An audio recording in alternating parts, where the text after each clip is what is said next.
આજરોજથી મતદાર યાદી સુધારા કાર્યક્રમનો પ્રારંભ થઈ ચૂક્યો છે। આજરોજથી મતદાર યાદી સુધારા કાર્યક્રમનો પ્રારંભ થઈ ચૂક્યો, જ્યારે ભરૂચ જિલ્લાના અનેક ગામોમાં કાર્યક્રમમાં લોકો પોતાના નામમાં રહેલી ભૂલ સુધારી પોતાનું નામ ઉમેરો કરી શકે। તારીખ 1/12/2025ના રોજ 18 વર્ષ પૂર્ણ થઈ ગયા હોય તેવા લોકો આ કાર્યક્રમનો લાભ લે તેના માટે આયોજન કરવામાં આવ્યું છે।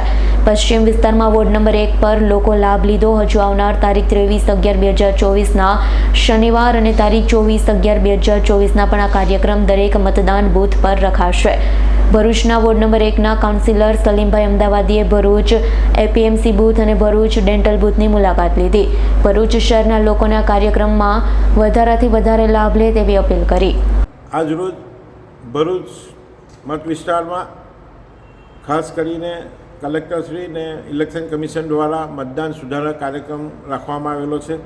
ભરૂચની પ્રજાને વોર્ડ નંબર 1 અને 2ની પ્રજાને મારી રિક્વેસ્ટ છે કે તમામ બૂથો પર જઈને પોતાના મતદાન સંબંધી કાર્ડ સંબંધી જેવી સમસ્યા હોય તો નવા નામ દાખલ કરવાની જે પણ સમસ્યા હોય તો આજના દિવસે ને હવે પછી 23 અને 24 નવેમ્બરના રોજ આ કાર્યક્રમ ચાલુ રહેવાનો છે। પોતાના મતદાન મથકમાં જઈને જે પણ સમસ્યાઓ હોય તેનો નિકાલ કરી નામ દાખલ કરવામાં સરકારશ્રીના અને જે ઇલેક્શન કમિશનની જે યોજના છે તેનો સંપૂર્ણપણે લાભ ઉઠાવે એવી ભરૂચ શહેરની પ્રજાને મારી રિક્વેસ્ટ છે।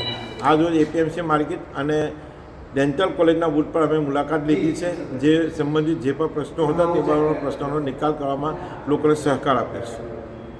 રિયાઝ પટેલનો રિપોર્ટ, S9 ન્યૂઝ, ભરૂચ। અમારી તમામ માહિતીથી અપડેટ રહેવા માટે જોડાયેલા રહો S9 ન્યૂઝ સાથે।